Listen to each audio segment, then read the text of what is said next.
Dodge is scamming people left and right. People are falling for it. Let's go ahead and talk about what the hell's going on with the Dodge Demon 170. CubanSRT back with another video, man. So a lot of people are now finally starting to get their hands on the Dodge Demon 170, and guess what?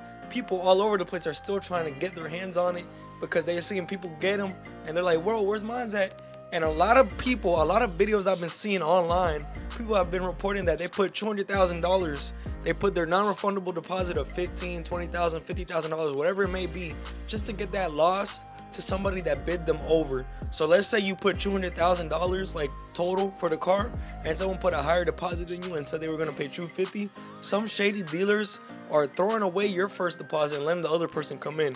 So you tell me if that's fair. I don't think that's fair, but yo, a lot of stuff's been going on, and I've been watching a lot of videos, so I thought I'd put my 2 cents on it and see what the hell's going on. The Dodge Demon 170 news came out about 6-7 months ago, and everybody went crazy like, oh man, this is a crazy car. And news is coming out that the cars are coming out, and people are paying $200,000, $250,000, $300,000 to get the car just for the sheer power of it. And then here comes Dodge releasing the same engine in it for around less than $30,000. So you can get a Dodge Demon 170 engine, build the car out probably for less than 50, 60K. So you got people that are probably going to be building their cars out like CubanSRT to people buying $300,000 Dodge Demons just to get it stolen a week later. It don't really make sense. I don't think I would pay no $300,000 for a Dodge Demon. Even if I was the richest man alive, you get a whole Lamborghini with that. So the better option is obviously letting the dealers slow down and stop doing their BS about upcharging people $200,000, $500,000. It's ridiculous. And now I've seen a lot of these window stickers talking about Lugnuts 20,000, Air 50,000. Like you know, I'm saying crazy numbers, but that's just how it is. Like crazy numbers out here people are talking about. And at the same time, Dodge is selling these cars to these dealerships, and dealerships are marking them up. They're kind of wholesaling these vehicles, and the poor consumers aren't able to pay these crazy prices, or even if they are able to, they're still getting scammed for all their hard money that they put into these cars. Meanwhile, Dodge is having trouble selling these vehicles because of the stupid high interest rates. So you imagine financing this car with a 10% interest rate, it gets stolen 5 weeks later. Like this whole Dodge Demon stuff is honestly a mess, and I don't understand like how it even happened. So to try to understand how it happened, let's try to go back a couple months and look deeper into the issue. So if we go back a couple months, Dodge has their thing, last call, last whatever. They make people think this is going to be the last thing they ever do. If we look at the Durangos, they said they're never going to make them, and look, they're out now. If we look at the original Demon, they said they weren't going to make them, and now people are buying the Dodge Demon 170 brand new this year. So Dodge plays this little scarcity trick to mess with people's heads. So because they're playing that scarcity trick, this is why dealers are able to upcharge that $100,000, $200,000 on top of these cars. Now $100,000, $150,000 wouldn't be bad for a Dodge Demon 170 brand new out the lot, you know, collector's item like that. But because of the scarcity, dealers are able to play, like I said, that trick and make people pay that $200,000, $300,000 because they think it's not going to happen again. So like I was saying, that scarcity trick, what's stopping these dealerships from not taking advantage of the scarcity trick? Nothing. They're saying, Dodge is saying, last call this, last call that, last call this. Dude, if I was a dealer, I would mark it up too. But now you got to be ethical about it and still not scam people out of their money. So they're taking advantage of the scarcity to upcharge the price. Literally every business does this. So I'm not hating on that some dealers are doing this.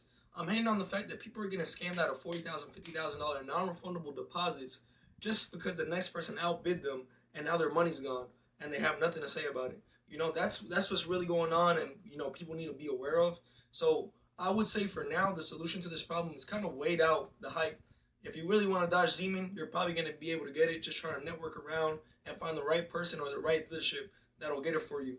Keep in mind that you're probably going to be paying some crazy prices still because it's kind of still brand new. But if you really want everything and not get scammed out, even if you trust that leadership, try to get something in writing. Bring a lawyer with you. I don't know, bro.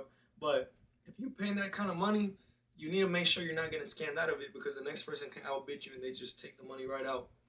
So I'm not gonna lie, the Dodge Demon 170 is a crazy vehicle, stupid fast, nice look to it, and it's gonna be very rare. So my opinion, this is just me talking. I don't know. You guys can put in the comments below what you think.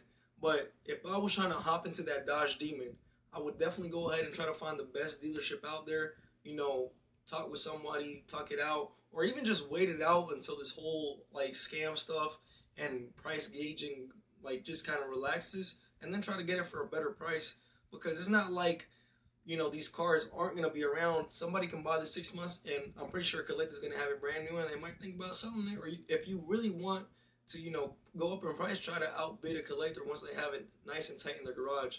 A lot of people are going to be spending these 300K, 400K for this Dodge Demon just for the neighborhood thief to come and steal it and then wreck it 5 minutes later, you know? So you got to kind of be smart about what's going on. And put in the comments below if you guys are going to fall for the scarcity trick, you just don't care, or F it, you want that Dodge Demon 170, you know what I'm saying? I think the better option is to go get that crate for 30K, make a build out of it with either a Chrysler, Trackhawk. I don't even know if it fits in a Trackhawk. You know, that's something I want to get into in the future, you doing those type of builds, but I'm not even sure. But if you can put it in a Chrysler, Charger, or Challenger for 30K and then just mod the engines, just put in the engines. I don't know if you got to build other stuff out to be able to handle that power. I'm not like the most mechanical guy, but I know you definitely need to do some other things for a car to be handling 1,000 horsepower. I don't know what you guys think, but I think modding out a regular Hellcat would have saved so much money, time, and effort without having to go through all the trouble with this Dodge Demon stuff. I understand the Dodge Demon is basically a collector's item, so in that point I understand why people are trying to pay this much, but you get a basically Challenger super stock and mod it out and it'd be just as fast. I've seen a lot of people on YouTube modding the mess out of their Challengers and it's already surpassing Dodge Demon numbers. You know, obviously it's not going to have that warranty and everything, but still.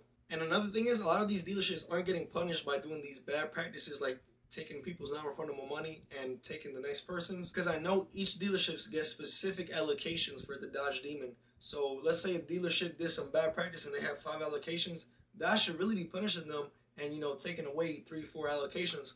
But you guys gotta think about it, these dealerships are basically customers for Dodge. So Dodge, if they're getting all this money from these dealerships, they're not gonna be like, take away your allocations, because they're already spending money with them time after time. Because the end customer to Dodge at the end of the day is not paying as much as these dealerships are, because the dealerships are basically a cash flowing, you know, handshake, let's make this money type deal. So that's why I think they're not really punishing dealerships like that. I don't know what you guys think, but I'm pretty sure that's what's kind of going on in the background. If you guys enjoyed this video, make sure to like, comment, and subscribe. Leave in the comments below what you think about this whole Dodge Demon mess and where you think it will go in the next 2-3 months, if it'll kind of settle down with the prices, or prices will just shoot up even more and go crazy. Cuban!